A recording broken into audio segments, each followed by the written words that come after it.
皆さんアロハー。皆さんのふとした瞬間の励ましになりたいラウレアタイムズですよ。イエイ。子供の頃の夢は役者でした。本日も MC 務めます瀬野和也でございます。よろしくお願いいたします。そして、子供の頃の夢はイルカのショーのお姉さんでした。三浦しおりです。よろしくお願いします。役者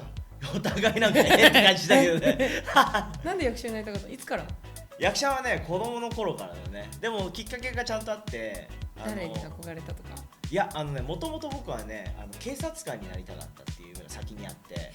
そうでそれがなんでどこから来てるかっていうと、はぐれ刑事純情派っていう今もうお亡くなりになったけど藤田誠さんっていうね、役者の方が出てた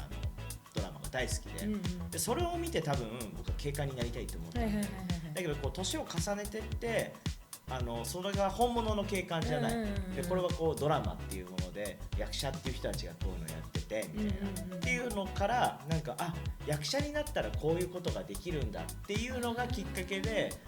もう高校卒業してちょっとぐらいまではずっとそういう夢がありましたね。そうだったんだ。じゃあ結構演じるの今でも全然好き？いやーねちょっとね、なんか今こうなんかドラマミニストリーみたいなのでなんかこうちょっと演劇みたいなのやらないって言われるといやいいよってなっちゃうかな。そうね。でも全然苦ではないって感じなんだ。そうね。そうだね。結構職場で子供と関わる仕事をしてるから子供とかにじゃあ何々ごっこやろうみたいな感じで、最近子供たちで流行ってるのヤンキーごっこでなんかヤンキーのふりをするみたいな、うちもひたすらなんか殴られるみたいな役なんだけどひどいよひどいかわいそう。でもなんかその子はすごいなんか将来女優になりたいっていう夢があるみたい。女の子なんだ。そう女の子なの。女の子でなんかちょっとでもなんか最初は将来不良になりたいっていう夢だったんだけど、多分そういうなんか見たんだよねドラマを。でもそういうこういろんな役を演じれるそういう女優になりたいのが同じパティーンだよね。そうですね同じパターンだね。同じパターンだね。逆になぜイルカのお姉さんになんかもうシンプルにイルカに乗ってるの楽しそうだったっていう。なるほどね。10個ぐらいあったんですよ。10個のうちの1個。そう10個のうちの1個。なるほど、ということはこれから先じゃあ10個言ってきましょうか。そうですね、10個ねこの回数を重ねるごとに言っていただければみたいなというわけで今回のラウラタイムズですけれども、まず前回のねエリアの回もすごい初生放送でやりましたね。ぜひぜひポジティブにこのねやっぱ3月4月っていろんな卒業とか進学またこう就職とかね、いろんな新しい変化がねある時期ですけれども、私は今ポジティブになりたいっていう人はぜひ前回のね放送を見てほしいですね。間違いないですね。いやミスターポジティブまた来てほしいですね。そしてなんかあれでしたよね、前回9回目だったんで、本日は10回目でございます。いつから2020年の10月からスタートしたラウレアタイムですね。10回もう半年経ちますね。じゃあ半年か。早いね。だって4月10月からだから。そうだね。もうこの3月で半年ですね。早いね。早いわ。本当に。でもなんかいろんなラウレアタイムズやってて、いろんなこうコメントくれて励まされたとか、いろんなコメントくださって本当にいつもなんか励まされてます。ここまで続けられて三日坊主の私でも喜びだよね。喜びですよ。でもね本当にねいろんな人のこうエピソードを聞きたいなと思ってて、まだまだね僕たちからもこう声かけたいなと思ってる人いるんだけど、でもなんか自分本当にこんなエピソードありますみたいな人がいて、ぜひ本当にラウレタイムズに来てシェアしてほしいですね。間違いないです。よろしくお願いします。そんな今日10回目なんですけど、今日は第10回目ということで今回はですね我が MC 三浦しおりの今までのライフエピソードをまたどういうね形でこう今まで歩んできたのか、クリスチャンになったきっかけはとか、なんかその辺のこと意外とこう僕もしおりと初めて話してからしおりの存在は知ってたけどちゃんと多分話すようになってから多分それ2015、6年ぐらいなのかもうちょっと後だったかな。そうだね。かもしれない。いつ帰ってきたんだっけ、鹿児島からは。2016年。2016か、だからその後だね。そうだね。15ではないね。そうだね。まあそもそも君はどこ出身ですか？私実は生まれは東京なんですよ。あ、生まれ東京なんだ。そうなんか私横浜ラブみたいなことそう言ってるじゃん。まあやっと最近人生の半数が横浜済みになったってだけで、で横浜ラブって言って、そこからもう湘南引っ越しちゃうみたいなね。実は東京生まれからの千葉県住民で、千葉県住民なんだ。そうからの埼玉県住民にお、なってからの横浜住民になった。すごいね。首都圏をこうそう回ってきて回ってて、だからまあ隠れ埼玉県民だったわけですよ。あ、出たこの間エリカサタラカがやってた実はね、まあでも横浜に来て、ちょっと両親が離婚して、でそのタイミングで私とお母さんと妹たちとお母さんの地元の横浜に引っ越してきてっていう感じだったんだけども、それで小学校3年生の時かな、球技をずっとやりたくて、最初はテニスをやろうと思ってたの。なんかお父さんがずっとテニスやってて、ああなるほどね。そう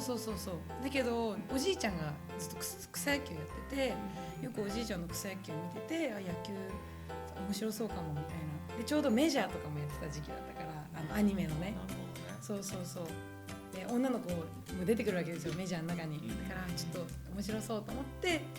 野球始めたのがきっかけで、そこからもう小学校、そして中学校も女子の野球チーム、クラブチームに入って、土日とかはもうずっと練習で、だから小学校の時お母さんが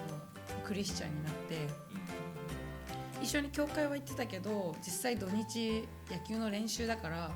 言うてそんなもうちょこちょこだけだったんだよね。でニューホープに来始めたのも小学校6年生ぐらいかな、5、6年生、なんかもうあんま覚えてないんだけど、6年生ぐらいの時に来始めて、でも野球やってたから全然たまにしか来れなくて、たまにしか来れないからもちろん友達も全然いなかったんだけど、なんか教会の中で唯一もう R ちゃんだけしか友達いないってぐらい、全然 R ちゃんとしか話さなかったね。そうだから僕もその時ハワイ行く前で、そういう存在として、なんかたまに来る子で、来ると R ちゃんと一緒にいるみたいな、そうだよね、イメージだったね。そうだよね。しかもすっごい男の子っぽかった。そう、髪短くてよく R ちゃんの彼氏だと思われてた。R ちゃんのお母さんはいつもなんかおめでとうみたいな感じで言われてたとか言ってて、でも一応中学1年生の時にニューホープ横浜のビーチのバプテスマ洗礼式で洗礼受けたいですって言って洗礼は受けて、でもその時、イエス様はもうずっと小学生の時から教会に行ってて、イエス様の存在も全然知ってたし信じたつもりではいた。でも洗礼も受けてっていう感じだったんだよね。でも中学もクラブチームだったから全然教会来れなかったし、で高校は鹿児島県に行って、なのでもうニューホープに行くのも本当に帰省の時だけ、夏と冬、もうそれも行くか行かないかみたいな感じだったから、高校時代はマジ 4,5 回ぐらいしか来てないかな。そんな感じだね、本当。でそんな中で一応クリスチャンっていう自覚はあったんだけど、本当になんか神様が実際生きてるかどうかっていうのは割と全然信じてなくて、だから神が本当にいるのかみたいな本とかよく手に取って読んでたりとか、そう鹿児島でってこととか、なんか本屋さんとか行った時とかに、で一応でもクリスチャンだとか言って一応でも友達には公言してたの。そうなんだ、だからだけどクリスチャンのじゃあキリスト教ってこんなここどういうこと信じてんのとか言っても全然知識ないから、聖書もマジ御言葉豆カードみたいな子供の日曜学校みたいな時にあれで覚えたルカの2章11節の今日あなた方のために救い主がお生まれになりましたのそこしか知らないみたいな。すごいね、またなんでそこなんだろうっていう、すごい、ね、いい箇所だけどなんかなぜそこなんていうね。そう唯一だからそこっていうね。そうなるほどね。ってぐらいだったんで、なんか歴史とかでキリスト教成立みたいなところでも三浦じゃんみたいな。そうでも聞かれたことに答えるけど、途中でなんかもう分かんないみたいになったらおいエセクリスチャンとかかわい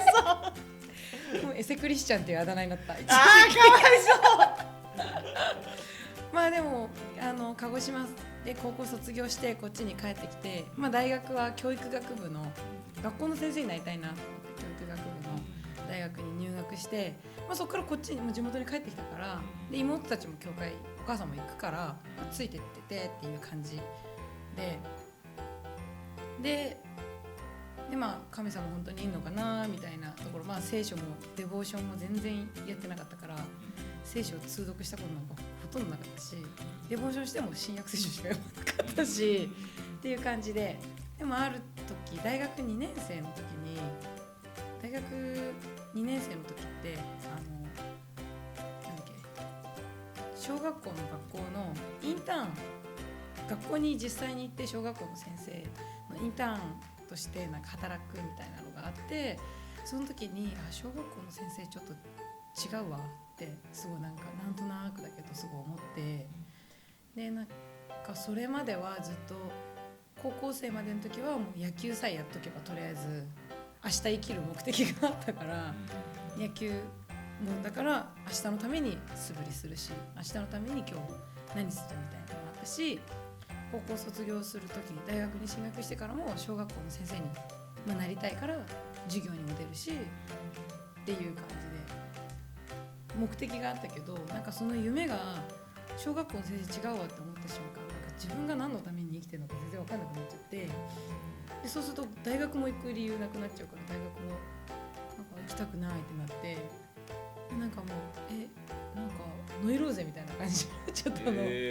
なんかもうすごいなんか何にもしたくないみたいな感じでその時になんかお母さんにもみたいな、大学じゃあ休学しようかなって思ってたんだけど、なんか留学も行きたかったし休学しようかなって言ってたんだけども、そんなお金ね別に夢ないのに行ってもしょうがない、お金もったいないからやめればみたいなことも言われてどうしようみたいな。でその時にデボーションなんかとりあえずなんかデボーションは礼拝でねたくさんデボーションいいですよってしてくださいって言われてたから、やろうかな、じゃあデボーションすればなんかわかるかなみたいな感じで初めてデボーションが3日以上続いてでもその中で初めて旧約聖書とかもちゃんと読み始めて、旧約聖書でいろんな罪を犯してる人たちがバーって出てくるじゃん、こんな罪ですよこんな罪ですよって、それの罪をめっちゃ犯してる自分にそこで初めて気づいて、でもすっごいショックで、なんかある時電車の中で聖書を読んでたんだけど、なんか信玄かなんかかな、なんか何々してる人が愚かでとか滅びますとかっていうのでなんか滅ぶとかすごい悲しくて電車で横浜線乗ってたんだけど、なんかどこだったかな、なんか中山ぐらいから成瀬とか結構橋本あたりまでずっとひたすら電車の中で泣き始めるみたいな、でなんかもうすごいって思ってお母さんになんかすごい悲しくなっちゃったとか言って連絡したら、なんかとりあえずやばいやつに見えるから電車降りなとか言ってなんかちょっと成瀬だったかな、どっかで降りてホームで泣き止まで泣いてみたいな、なんかそういうことが、あって、初めてこう聖書を読んでいく中で、旧約聖書を初めてちゃんと読んだもんだから、こう歴代史かなんか読んでる時になんかこう預言者が出てきたじゃん、出てくるじゃんしょっちゅう旧約聖書は。でもなんか預言者は今の時代いないなってすごい思って、でなんか聖書の話を実際神が本当にいるのかどうかも信じてなかったから、聖書の話をぶっちゃけこうある一つの物語だと思ってたし、なんか一つのキリスト教っていう、一つの哲学の一つじゃないけど、考え方としてなんか人々を愛しなさいとかいいよねみたいな感じ、その大事にするのがクリスチャンみたいな。そうでイエス様もいたかどうかわかんないけど、まあ、いてくれたらいいなみたいなもしいたんだったら十字架で死んでくれたってなんかすごくないみたいなぐらいな感じだったかな今思えばっていう感じでまあその大学辞めるか辞めないかで結構悩んでた時だったしなんか留学行こうかなとかいろいろ思ってたから教会でやっとそこら辺で教会の人と R ちゃん以外の人と話すようになってそこら辺でそんな中で友達がちょっと賛美集会があるから行こうよって言ってくれて、まあ、ある賛美集会に行くってなってでそこで友達となんかさ預言者ってこの時代いなくないみたいなでもなんか友達はなんかいやでも今でも予言する人はいるらしいよでなんか嘘だみたいな感じだったっけ位置的にはなんかもう本当に物語だろうなみたいな感じで思ってたからでもその、まあ、賛美集会行ってで、まあ、賛美集会の中で結構聖霊派っていうのペンテコステ派の、まあ、賛美集会だったから結構まあ聖書に出てくる異言とかで賛美してる人もいて、まあ、ぶっちゃけドン引きしたわけ何みたいな感じでこうそのワーシップで賛美してる、まあ、賛美をリードしてる人が今までないぐらい深く神様のこともっと知りたいですって祈りましょうみたいな感じでもう今祈ってくださいみたいな感じでじゃあ神様もっとあなたのこと知れますようにみたいな感じですごいこう今までにないぐらいなんかもうちゃんと口にして祈ったんだよねでも隣のおじさんの威厳のなんかハレルヤみたいなのが耳に入ってきて全然祈りには集中できないみたいな感じだったんだけどなるほどね負けないぞと思ってひたすら口に出してなんか神様もっと知りたいですみたいな感じで祈ってたらなんか知らない女の子がちょこって来てなんかあなたのために今なんか神様から御言葉もらったからシェアしていいですかって来てどうぞみたいな何まあこういうやつなんだみたいな感じでどうぞみたいな感じだったのねでなんか今神様から示された御言葉はって、まあ、イザヤの40章31節の御言葉をなんかシェアしてくれてでその後になんか名前なんですかしおりです今なんかしおりちゃんがなんかすごい神様祈っててなかなか祈りが聞かれない状況でなんかどうしたらいいか分かんないなんか砂漠に水のない状態みたいな感じかもしれないけど神様なんか一緒にいてなんかしおりちゃんと冒険したいって思ってるって言ってるよって言われてなんか全然よく分かんなかったけどでもすっごい涙が出てなんかこうずっと言われたかった言葉みたいな神様一緒にいるんだっていうのなんか言われたかった言葉みたいな感じだったのか分かんないんだけどすごいスッと入ってきてでそれでなんかみたいな感じでこう祈ってなんかありがとうございますとか言いながらなんか祈ってる時になんかすごい頭になんか思い浮かんだのが自分がこうその時ラパウザっていうパスタ屋さんでバイトしてたんだけど、してたね、もう潰れちゃったんだけどねそこのラパウザでこうパスタを作ってる自分をここら辺から見てるイメージだったの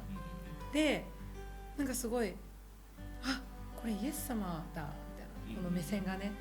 イエス様はうちがなんかパスタ作ってる時でも一緒にいてくださったんだみたいな感じですごい思った時に神様って生きてるってすごい思ってイエス様って生きてるってすごい思ってでまあなんかその女の子は戻ってたんだけどまた来てなんかしおりちゃんなんか学校のことでなんかすごい悩んでるっていうのを神様からなんか示されたんだけど合ってるかなみたいな感じで嘘ですとか言ってで学校なんかそのしおりちゃんがそうしようかなって思ってることを神様それでなんかそれを選んでもどうしても神様一緒に進んでくれるよって神様絶対しおりちゃんが何を選んでも共にいるししおりちゃんと一緒になんかもはや逆に冒険したいって思ってるよって未知の世界に神様一緒になんかしおりちゃんと一緒に行きたいって思ってるよって先の見えないところに一緒に行きたいって思ってるよって言われて、なんか預言者みたいな感じだったわけですごいちょうどそこで学校を辞めるかどうしようか。でも実はうち学校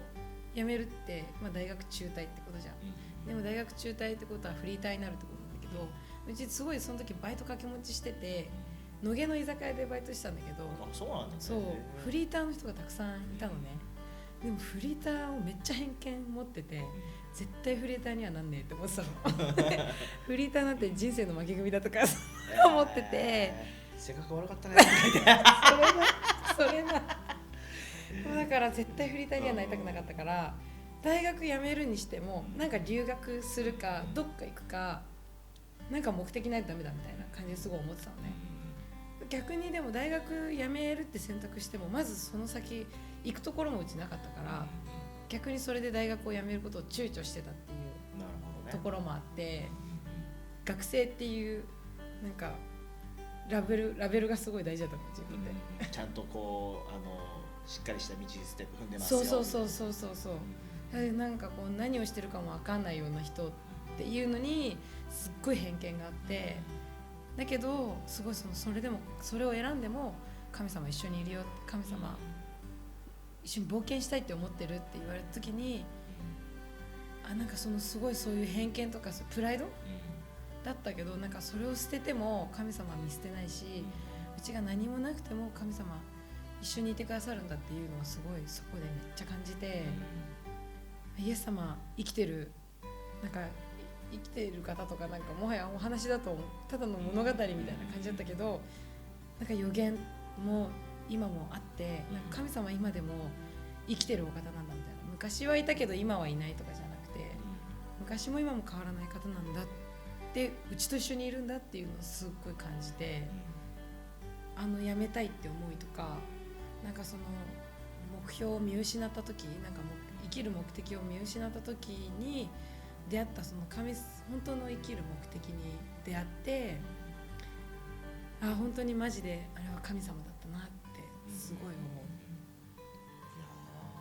全然知らなかったね、そういうのがあったっていうのは。そうだよね、確かに話さなかったね。そうだね、こんなに。そう学校辞めたいって言ってたの19ぐらいってこと？20歳の成人式の時はもう辞めてたんだっけ？まだ行ってた？そうだね、辞めてたね。ちょうどいい。そっか、そこではもう話したりとかしてたもんね。そうなんだよね。そうだ確かにから20歳の成人式の写真の前だね、僕撮らせてもらってね。そうだよね、うちも本当に大学1年生の時は教会も行ってたけど、大学1年生はすごいなんか大学でもいろんなイベントの実行委員とかやったりとかして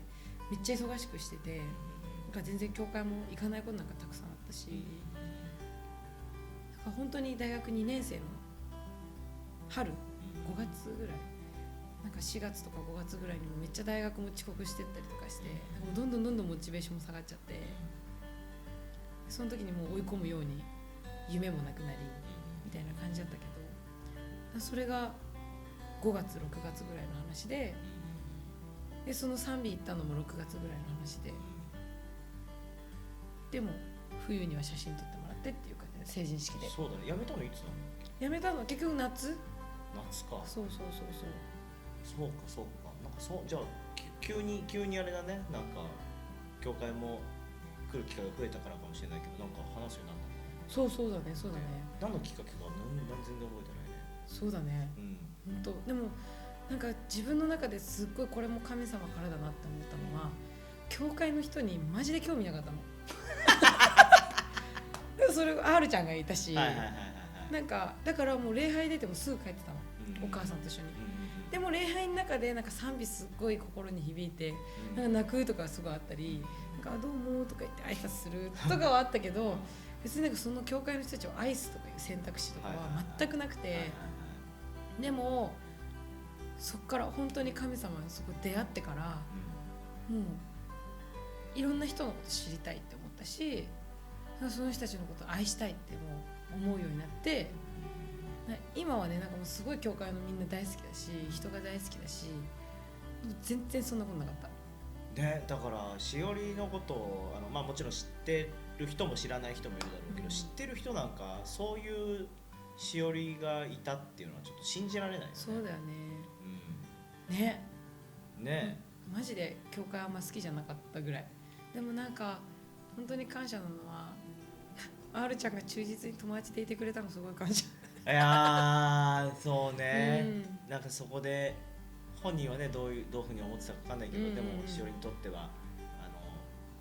いてもいい場所っていうかね。うん、そうだね、本当に R ちゃんありがとう。ねえいや本当だよね。でもまあその中でもそれこそ太一牧師とか、その時ユースのリーダーだったから、私が中学生の時とかもキャンプに行った時とかも、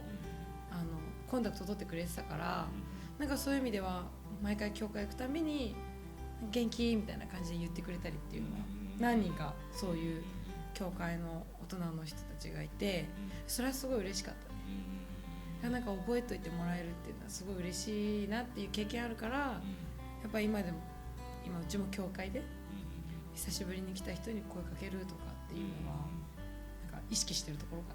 な。ね、特に今しおりがね、いろんな人を見つけたらね、なんか一人でいる人とか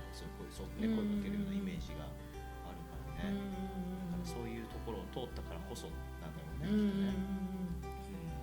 もしかしたらこう見てる人の中でもこうでなきゃいけないみたいなね、それはもしかしたら自分教会にいるから周りの人たちにちゃんと思われなきゃいけないっていう人もいるだろうし、またなんかこう今学生してて、こう周りの目とかいわゆるこう世の中のまあ多くの人が歩む道というか、そういう中でね、そういう話よく出るけど、もちろんそれが悪いわけじゃないけど、ただそれが自分にとってはそうじゃなくてもそこから外れるというかね、そこにこうちょっと恥を感じたりとか恐れを感じたりとかっていうのはあるのかなって。そうだね。そういう意味では本当に神様のしおりと一緒に冒険したいんだっていう言葉がすっごいうちの中でも今でもそこにいつも立ち返らされる。いつもやっぱり安定を求めちゃうし、なんかもう今20これから4になる年だけど、もうなんか大学生22歳って大学生じゃん、去年までは同い年はみんな大学生だったから、説明するのもだるいめんどくさかったから、大学4年の代ですみたいな感じで自己紹介の時も言ったりしてたんだけど、それが社会人同い年もみんな社会人1年目になって、そんな中でこう自分自身が、今までもフリーターだったし、今は契約社員として働いてるけど、これからのことに関しても結構ちゃんとした仕事をついた方がいいとかっていういろんな意見もあるし、でもやっぱりいつも立ち返らされるのは神様じゃあ何のために生きるのかとか、で神様はうちと何したいのかって思った時に冒険したい、なんかうちもすごいそこにワクワクするし、神様も一緒にワクワクしてくださってるっていうところにいつも立ち返らされて、恐れなくていいんだなって、そのなんか冒険したいっていいね、一つね。そんなしおりは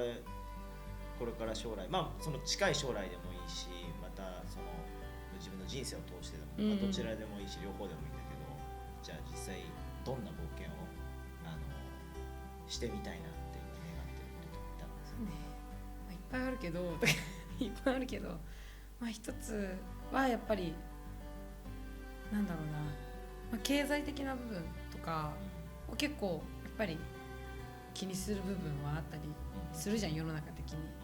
でもなんか一つ私の中でキーなのは、なんかそういう経済とかそういう安定、居場所の安定とか、なんかそういう安定を求めていくんじゃなくて、なんかいつでも人生を通して神様が私の人生に働かれて、それを証ししていきたいなって思うかな。そうだね。なんかしおりを通してね、きっとたくさんの人たちが励まされると思うし、今ね、今年きっともちろんコロナの状況も変わると思うけど、でもこれからもね、コロナが落ち着くこともなんかこう他のことでも、それぞれの人生だったり、まあ、なんかねチャレンジなこととか揺り動かされること、不安にさせられるようなこととかってあると思うけどね、でもなんかそういう人たちのもとにこう送られて用いられるといいよね。そうですね。もうそれが本当に願い。でもなんかなんだろう、すごい神様の語りかけとかってすごいパーソナルだから、本当に一概にこれが正しいとか全くないじゃん。もうそれぞれの証があるし、それぞれの神様との歩みがあるから、なんか本当にそれこそこうじゃなきゃいけないとか全くなくて、ただ神様が私たちそれぞれとどう歩みたいのかを、うちらはそれを受け取ってそれに応答していくっていうのが、もうそれでもう神様はすごい喜んでくれるのかなっていうのはすごい思う。いやー本当になんか今のしおりからは想像できないっていうか信じられないぐらいいろんななんかストーリーがあったね。そうだね。ね陰キャだったんですとか言っていやーねしおりがこう教会なんか礼拝来て終わってもうすぐお母さんと帰ろうみたいな、全く想像できないね。そうだよね、そうだったんです、今周りの人にもう帰るわっていう人に帰るのご飯食べに来いよっていう側だからねそうなんで帰るのとか言ってそう本当にね。でもそんなしおりだけどそういうところ通ったからなんかいろんな悩みをね抱えてる人、痛みを抱えてる人がいたらそういう人たちに寄り添えるだと思うしね。本当そうですね。すべてを益としてくださる神様に感謝。エイメンだね。エイメンだね。どういうキャラだったの今これだけどね。信じられないよ。まあでも結構ふざける系ではあったかもしれない。今日やっぱ友達って言える友達が結構いなかった。なんつうんだろうな。深く関わるのを恐れてたっていうのはあったから。なるほどね。いやそれも信じられるわ、ね。踏み込みなくなかったのか、踏み込まれたくなかったかもしれないし。なるほどね。だからこの今の私のオープン加減が本当になんか神様からなんだなってすごい思う。そうね、そうね。すごいね。だってもう成人式の時もなんかなんだっけ芸人の女の人いたじゃん。なんだっけこれ。そう。なんだっけ。なんだっけブルゾンじゃなくてねいましたよね。バブリー。バブリーか。そう。これで写真撮ってって言われて。そう。その半年くらい前は学校どうしようって悩んでたって。やばいね。本当に。ちょっとこの辺に。成人式の写真載せとこうか。いやちょっと待って。載せていい？ダメ？ちょっと人生で一番ピークなデブ加減だったからちょっと待ってとか言って。ちょっと透明な感じで。そうだね。透明な感じで。モザイク入れとこう。そうだね。透明な感じで。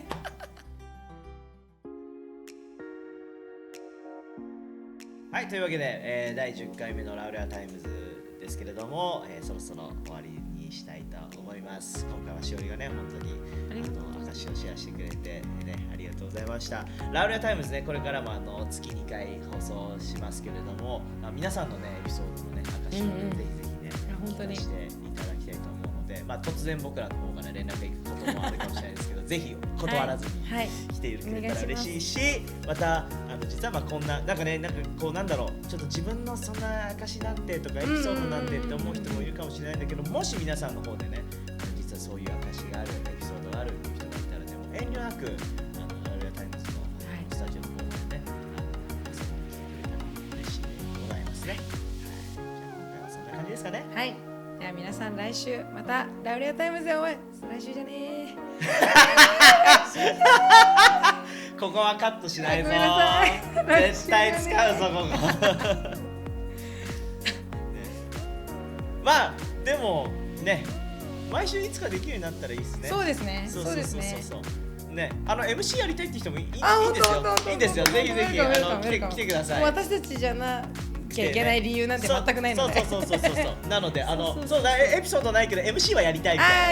たいな人いたらね一緒にご飯だけ食べて話したいって人。そうそんなのもいいし、もうねなんかね遊びに来てください。はい本当に。ではまた次回のラウレアタイムズでお会いしましょう。みんながブレスユー。バイバイ。みんなってかないね。みんなとか言っちゃった。ね。10回終わったけど閉まらんな。回目のレベルじゃないから。10回目のレベルじゃないね。本当だねいや、閉まらんな。なんでだろう。これでフェードアウトだな。そうだな。